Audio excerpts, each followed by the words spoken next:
Quelle sera, selon vous, la situation de la France si elle reste dans l'Union européenne? Si on reste dans l'Union européenne, ça va être assez simple.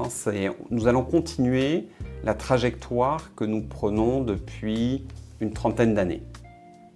Puisque la trajectoire que l'on a, elle s'est vraiment accentuée à partir du moment où le marché unique a été mis en place en 1992.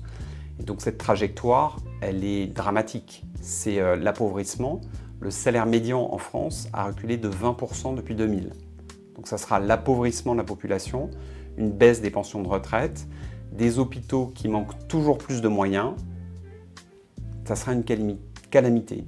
Le maintien d'un chômage de masse colossal, puisque après tout, on laisse rentrer tous les produits en France, y compris agricoles, avec le Mercosur.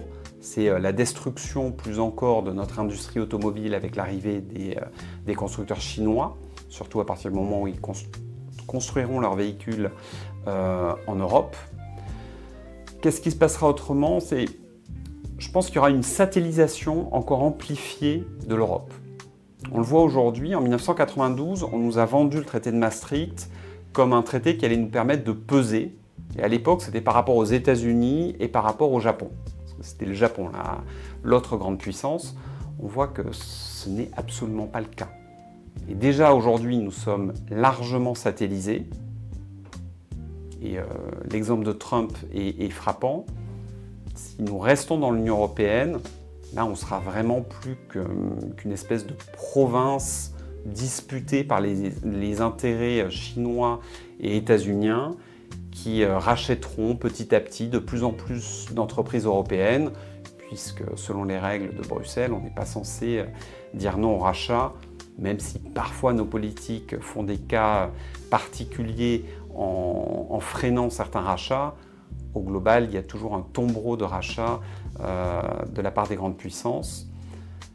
Donc c'est un peu ça que je vois, et puis aussi une